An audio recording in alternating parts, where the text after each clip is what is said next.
Hey guys, it's me Tawhid Afridi and welcome to another live. So আজকে লাইভে আমি যে কারণে আসছি আসলে আমি স্পিচলেস, এক কথা শেষ, আমি স্পিচলেস।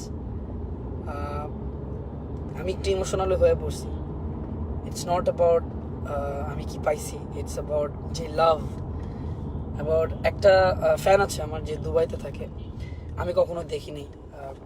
তো আমি জাস্ট একবার সে আমাকে হেল্প করতে চাইছিল, ওই যে যখন একটা প্রবলেম হয়েছিল যখন, তো ওইখানে ডোনেশন দিতে চাইছে। তো আমি বলছি যে না, আপনার ডোনেশন দেওয়া লাগবে না, সে প্রবাসী, আপনার ডোনেশন দেওয়া লাগবে না, আমি আপনার বদলে আপনার নামে দিয়ে দিব। সো আমি দিছিও তার নামে। তো আমাকে বলছে ভাইয়া আমি আপনার অনেক বড় ফ্যান, মানে ওভাবেই গ্র্যান্ডেড করে নিই, ভালোবেসে ওভাবে আমি টেনে নিই।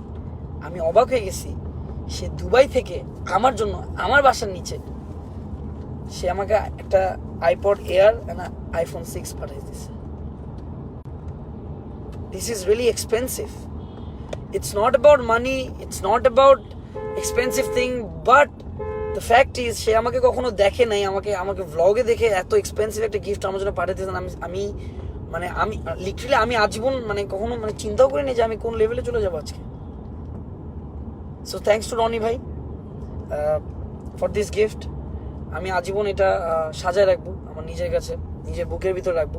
কারণ এই গিফটটা হয়তোবা আমি বলি, এটা যদি রনি ভাই নীরবকে বলতেছে যে, ওনার নাম রনি আর কি, যে পাঠিয়েছে দুবাই থেকে, সে নীরবকে বলতেছিল যে হয়তোবা আফ্রিদি ভাইয়ের কাছে অনেক ছোট একটা গিফট হতে পারে, কিন্তু না, ইটস ভেরি কি বলবো, এটা আমার জন্য একটা স্বর্ণ, এটা আমার জন্য একটা gold. Thanks for this gift. And এটাই আমি আজকে খুশি হয়ে লাইভে আসলাম, কারণ কেউ কখনো এইভাবে গিফট পাঠাবে আমি আনএক্সপেক্টেড, আর এত এক্সপেন্সিভ একটা gift. So thank you very much Roni ভাই। আসলে মানুষের ভালোবাসাটা যে কিভাবে তৈরি করে, এটা আমি নিজেকে আসলে আমি যদি কখনো মারা যাই এবং আমি যদি আবার আসি পৃথিবীতে, আমি চাই আমি তৌহিদ আফ্রিদি হিসেবে আবার আসি। কারণ মানুষের যে ভালোবাসা, যে সাপোর্ট, যে রেসপেক্ট, যে সম্মান আমি এই বয়সে আদায় করতে পারছি, এইটাই আমার কাছে অনেক কিছু। সো এভাবে আমাকে ভালোবাসবেন, গিফট দিয়ে না। আমি ওই ভাইকে নীরবকে দিয়ে বলাইছি যে ভাই প্লিজ তাকে বলো যে দান করতে, এগুলা আমাকে করো না, আমার নামে দরকার মসজিদে দিয়ে দে, আমি অনেক খুশি হবো। তবু নেক্সট টাইম যদি কেউ কখনো গিফট কিনেন, প্লিজ আমার নামে যদি গিফট কিনতে চান, ওই টাকাটা একটা মানুষকে উপকার করে দিন। এটা আমার জন্য অনেক হেল্প হবে, আরও হেল্প হবে। আর রনি ভাইকে আবারও ধন্যবাদ ফর দিস টু থিং। আমি আজীবন এটা যেভাবে দিচ্ছেন, এভাবে আমি আমার অফিসে সাজিয়ে রাখবো সুন্দর করে। So thank you. অ্যান্ড আপনারা যারা দূর দূরান্ত থেকে আমাকে দেখতে আসেন, গিফট নিয়ে আসেন, প্লিজ ওই টাকাটা আপনারা খরচ করবেন না, ওটা মসজিদে দেন, ওটা একটা মানুষকে হেল্প করেন। আই প্রমিস, আপনারা শুধু এসে বলুন আফ্রিদি আমি করছি ভাইয়া, এইটা আমি অনেক খুশি হবো, অনেক। কারণ আমাকে যে একটা পুতুল বা একটা মগ বা একটা গিফট করছেন, ওই টাকা দিয়ে আমরা একটা মানুষকে হেল্প করতে পারি। সো এই হেল্পটা করলে আমাদের জন্য বেটার হয়, একটা মানুষের উপকার হয়, একবেলা খাইতে পারে একটা মানুষ। সো যে ভালোবাসাটা আপনারা দিচ্ছেন, আমার অফিসে গিফট রাখার জায়গা পাই না আমি। তো এই বয়সে এত কিছু পাওয়া আসলে স্বাভাবিক, সব মানুষের একটা হেটার থাকবে, একজন হেটার থাকবে। কারণ আমি যে বয়সে যতটুকু সাকসেসফুল বলবো না, পৃথিবীতে সাকসেসফুল বলতে কোনো কথা নেই, যে সাকসেসটা আমি অর্জন করতে পারছি, এটার জন্য আমি আমার নিজেকে অনেক প্রাউড ফিল করতেছি। And thank you for everything. যারা আপনারা এতদিন আমার সাথে ছিলেন, পাশে আছেন। অ্যান্ড এটাই বলবো যে রনি ভাই, আবারও আপনাকে দুবাই থেকে, রনি ভাই প্রবাসী, উনি একজন।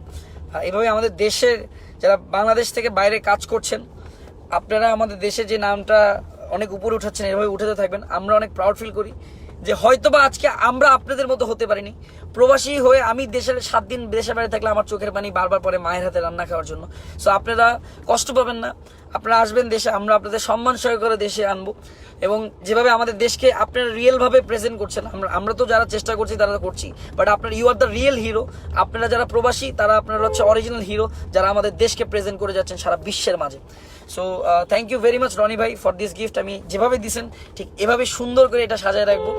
আমি আসলে আপনার কাছে কি বলবো, আমি আজকে গিফটটা পেয়ে না, আমি আপনার ভালোবাসা যেই দুবাই থেকে আপনি যে ভালোবাসাটা আমাকে পাঠিয়েছেন, এই ভালোবাসাটা আমি আসলে শকড, আমি নিতে পারিনি। সো আমি আবারও বলছি, যারা আমার ম্যাক্সিমাম ফ্যান্স ঢাকার বাইরে আছেন, যারা আমাকে দেখা করতে করতে অনেক দূর দূর থেকে চলে আসে, আমি জানি আপনারা ভালোবাসা টানে আসেন ভাইগুলা, আমার বোনরা এবং ভাইরা। আমি আপনাদের কাছে হাত জোড়ে একটা কথা বলবো, আপনারা প্লিজ এভাবে একা চলে আসবেন না, আপনাদের পরিবার সহ একবার আসবেন, দেখা করবেন, কোনো সমস্যা নেই। আমি আপনাদের জেলায় জেলায় যাব, আমার নেক্সট জেলা যেমন আমি ব্লগ করার ইচ্ছা আছে, কুমিল্লা, ফেনী, তারপর আরও অনেক জায়গা যেগুলো আছে। সো আপনারা এভাবেই সাপোর্ট দিবেন, ভালোবাসবেন। তো থ্যাংক ইউ। আর যদি কোনো লাইভে ভুলে থাকে প্লিজ ক্ষমা করে দিবেন। So thank you, by.